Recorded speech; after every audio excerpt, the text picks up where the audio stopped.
Aloha! I'm DreamingBear, And I'm Destiny. and we'd like to welcome you to another exciting episode of the Literati Experience. What is the Literati Experience? Well, the word literati itself, as you may or may not know, means a literary people, or in my words, people who live a life worth writing about.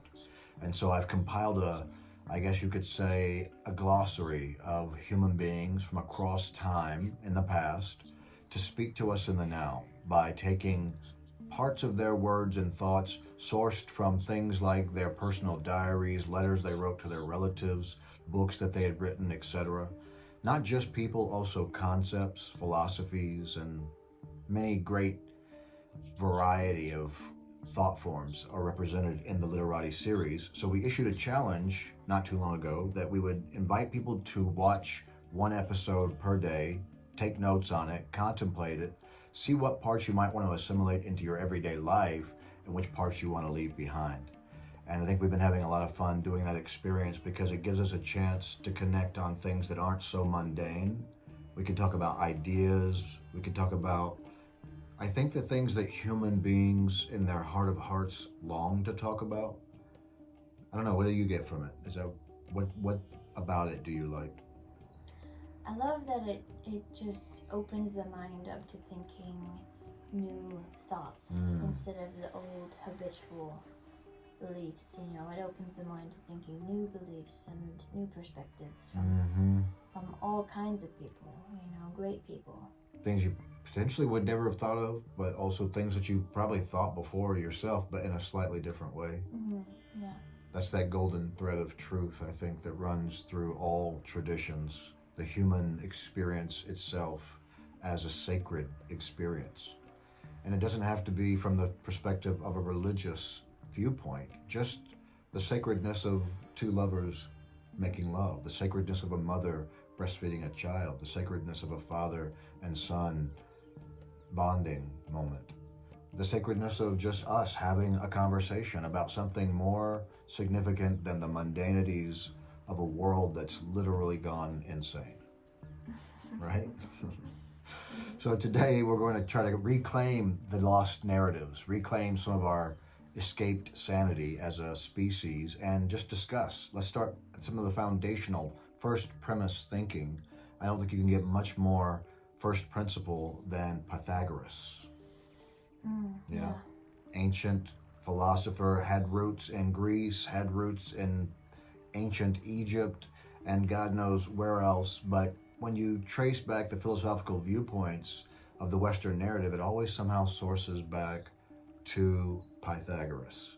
And he had such a wondrous grasp of the world from not only a philosophical perspective, a very metaphysical point of view, one might say, but also from a very practical, mathematical, geometric point of view. And that's what I really like about him, is that he kind of bridges the mystic and the scientific, which are, if any one of those two voices is too loud, then you know you're listening too much. You got to have that balance between the two. So what's the first thing Pythagoras has to tell us today, speaking to us many thousands of years into the future now? Do not say a little in many words, but a great deal in few. You're good at that. What does that mean for you? It means to not just, ramble on and maybe saying the same thing over and over in different ways, but find what you want to say and say it once strongly and firmly and with a focused intention, because then that will be enough. Yeah, I think our society is kind of caught up, especially if you look at social media. It's sort of a blurb of silliness mixed with shocking videos, mixed with something totally irrelevant to our everyday growth as an individual. And I think that what he's talking about here is pithiness, just being pithy, being witty. I mean, the Irish love wit, and the soul of wit is brevity. And I think that that's what he's touching upon there, is that have something really valuable to say in a short little deliverable package that everyone can take in and consume. Because if you take a long time to say just very little, it just it does what we hate about conversation, is it mires us once again in the mundane details. Yeah, we all want to just know the point of it. Right. Yeah. And there is an art to be said about storytelling, you know, and teasing the moment. But I think that what he's talking about is when you have something to offer to a conversational situation or a moment, let it be powerful and brief. Yeah. Definitely. All right. I could take that advice as a public speaker. The number one fear of all people on planet Earth, at least in America we know for sure, is public speaking, not death. True. People are afraid of talking out loud in front of each other. That's crazy. All right, what do we got else from my little friend? Concern should drive us into action, not depression. No man is free who cannot control himself. I think that speaks to the human tendency to let fear paralyze us, whether it's fear of something happening in the immediate moment or fear of something that might happen. And I think that he's talking about not letting concern, what could otherwise be categorized as a reason to worry or a reason to be upset, to not let that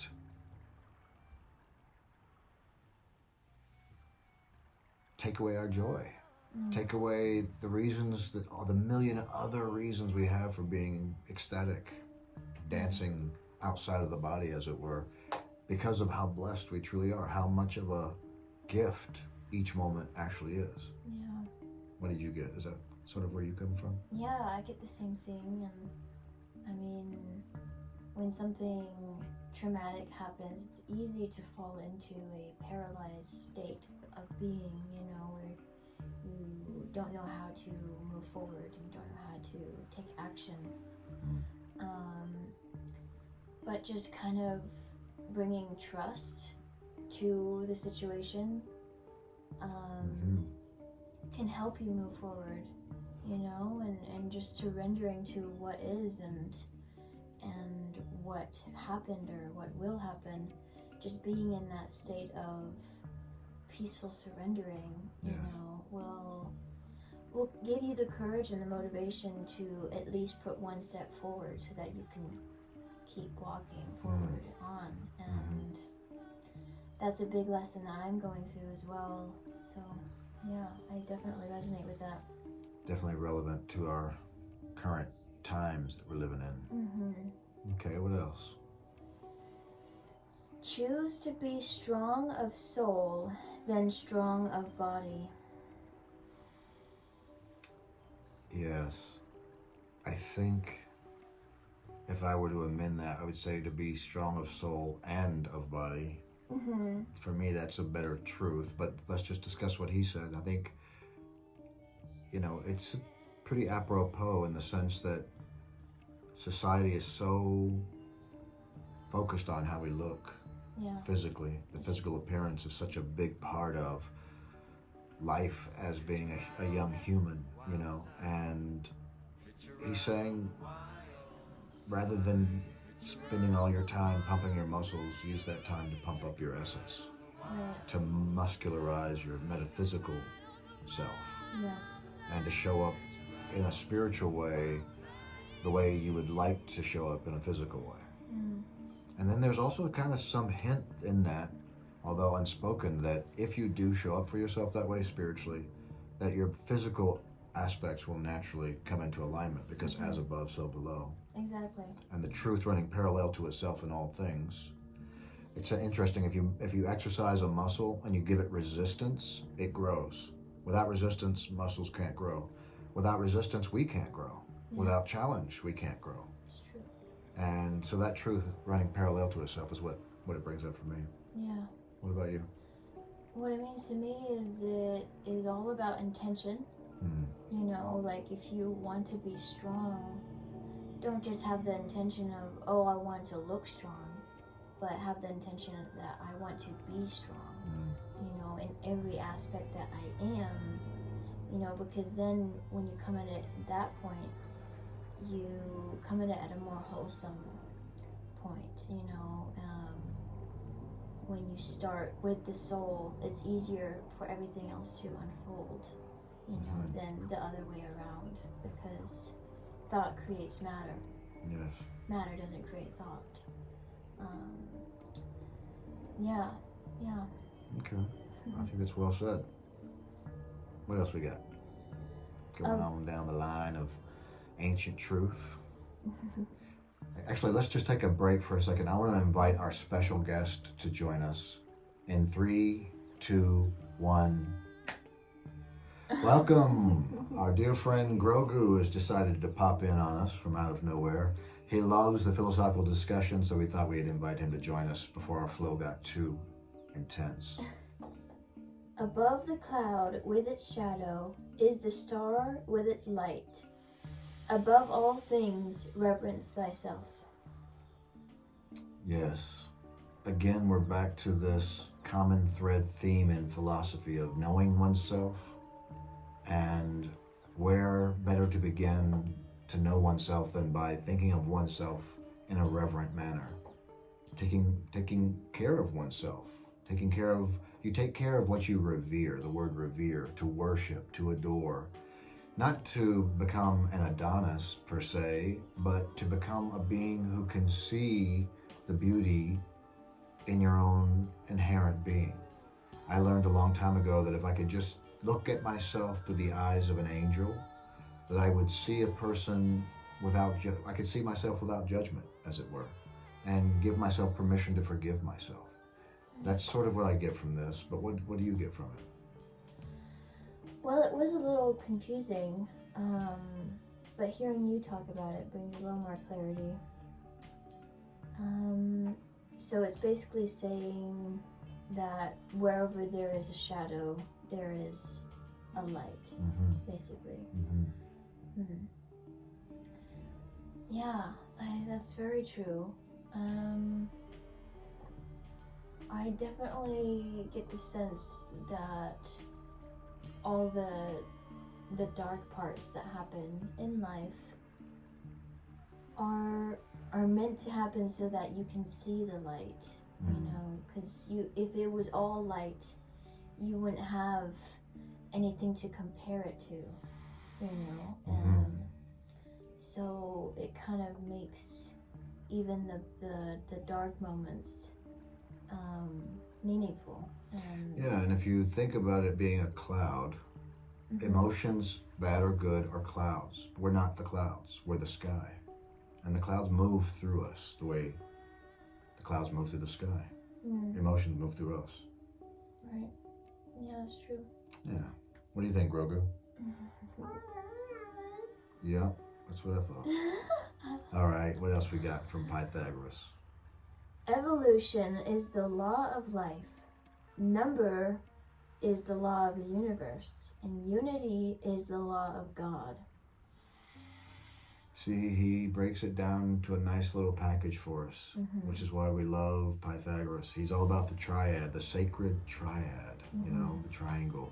But here he's talking about a kind of holy trinity that has nothing to do with Christianity, you know, the three main concepts. And I like that he brings in the mathematical aspect of things, and I like that he brings in the social part of things, but also the ultimate overarching truth.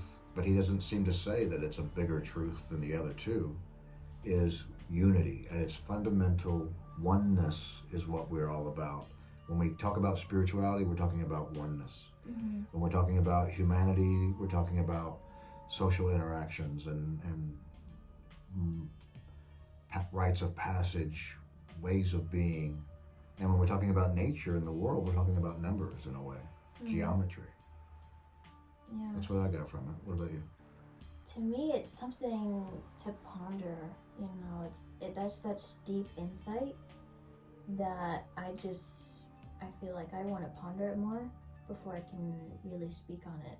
You know, there's so much information there. We think of Darwin as being the author of evolution, but here he is thousands of years before Darwin saying evolution is the law of life, Mm-hmm. essentially. You know, the meaning that what I get from that is change, transformation, transmutation, metamorphosis. Mm-hmm.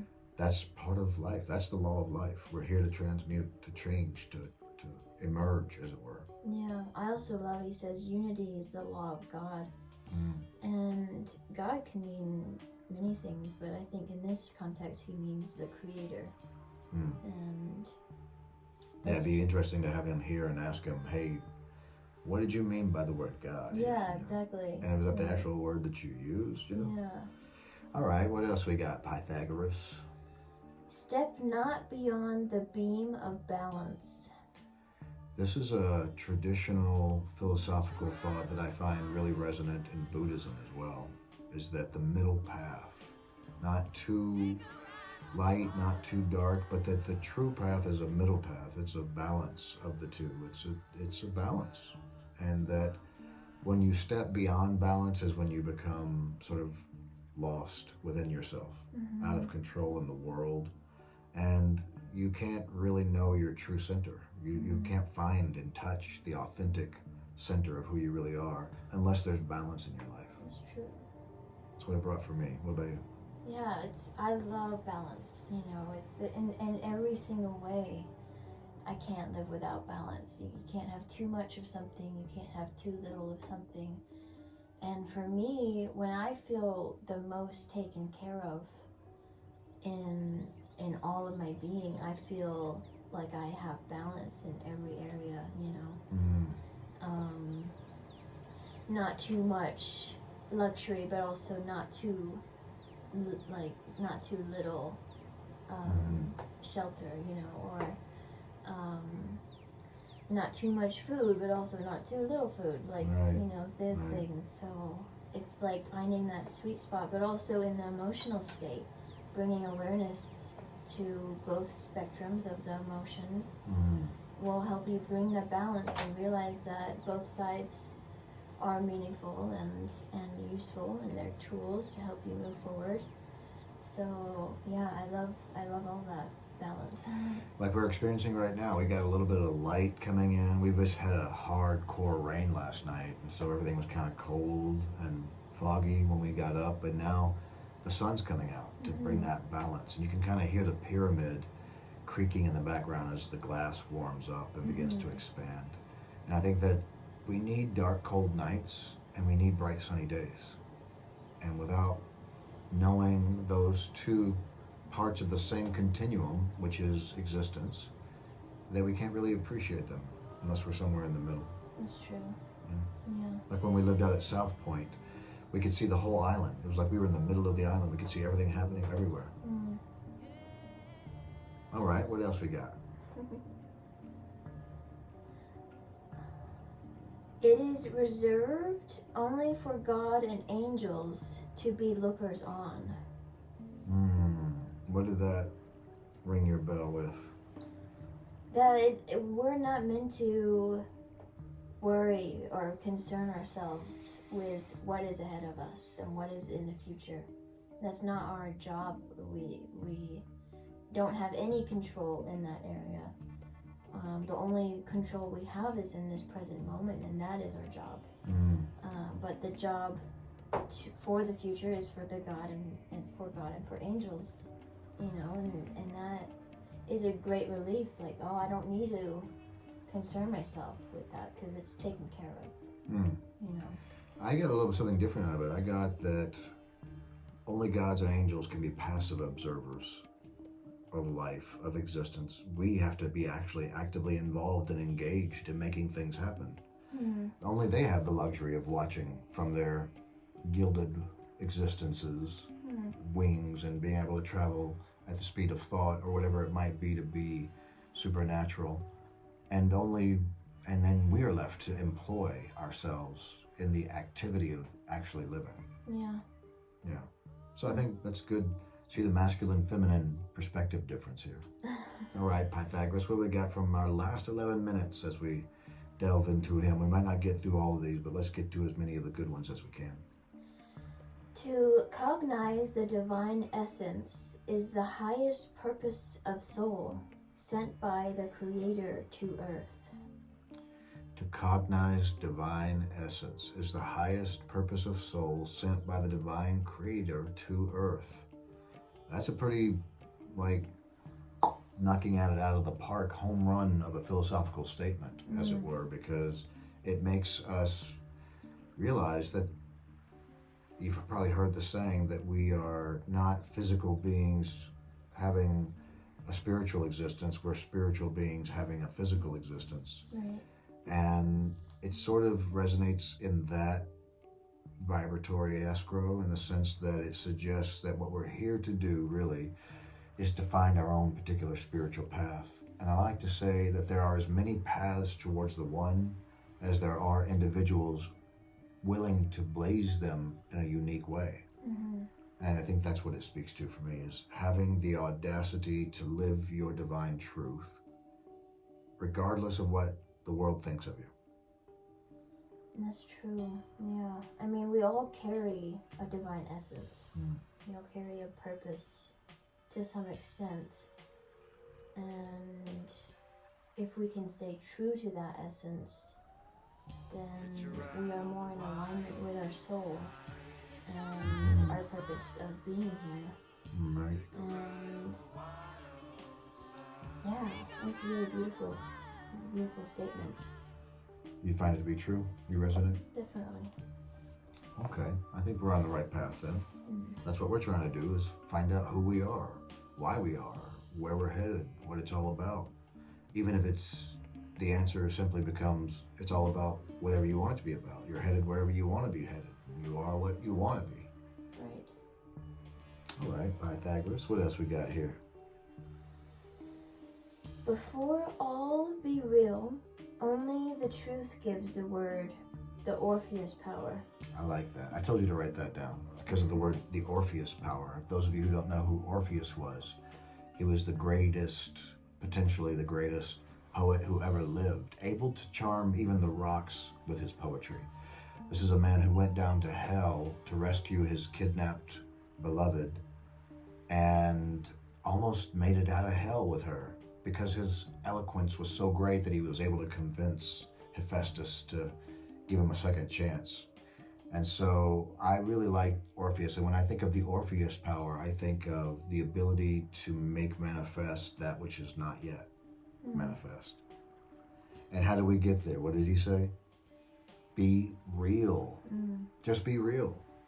And I like to also say, in my sort of canon of personal truths, is that enlightenment is simply someone who's come to the state of absolute authenticity with who they absolutely are. That's true. Like Jesus came to a place of absolute authenticity with Jesus. Buddha did the same thing with Siddhartha. And all the beings that we think of as being great thinkers, great influencers, at some point in their life they came to an authentic meeting of themselves and agreed in that place to be themselves fully. Even people I don't necessarily resonate with, like Bukowski, people who drank themselves to death, like Kerouac. These people, at one point, had found that golden thread of truth inside of themselves. And I think that that's what he's speaking to. What do you get from it? Basically, just stop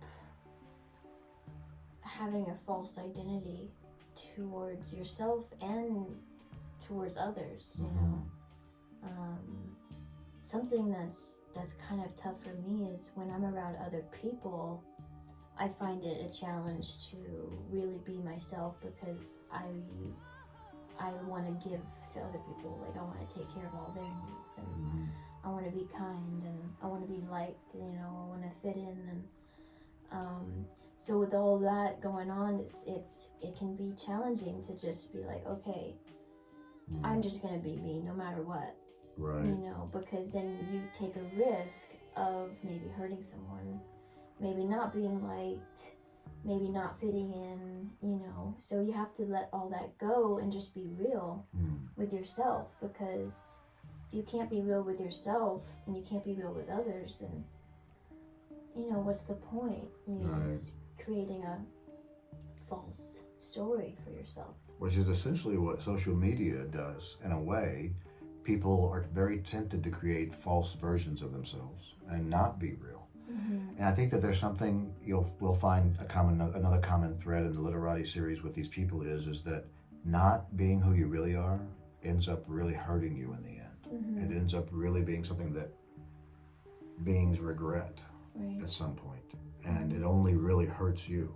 That's true. Let people say what they want to say. Let them gawk. Let them be shocked and appalled at the rumors, whatever it might be, but be yourself.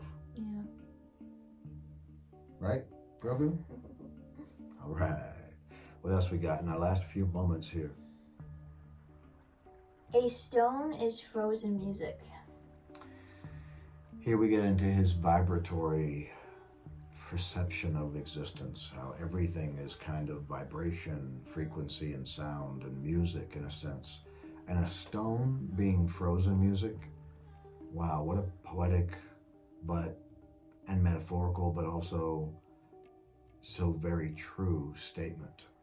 That vibration is always in motion, and yet a stone seemingly is that vibration at rest in complete stillness.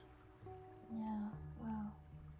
I like the double entendre, but perhaps triple entendre of that statement. What did it bring up for you? It's so beautiful. Pretty much everything is kind of frozen music, if you think about it. You know, even us, like, I think we were probably more condensed than frozen, but yeah. Yeah. We're not as inert, say, as a stone would be, right? But yeah. Everything contains a story of its life, and that is music. That's beautiful. And the vibration everything emits. If we could only hear it, would it sound like a symphony or like a shrieking? I don't know. That's the big question. Right, yeah. Okay, what else we got in our last few moments here? Do not get in the habit of thinking thoughtlessly about anything. Easy to do, isn't it? Just sort of get in the rut of living and without thinking, live our life almost as like a kind of living dead, a zombie of sorts. It's easy to get into that rut, especially in today's society where we have a million have-tos and obligations and not enough want-tos and the ability to manifest those things in the average person who's trying to earn a living and basically not starve to death and not be homeless. You have to bust your ass and get out there and make something happen. Unless, of course, you have a very wealthy friend.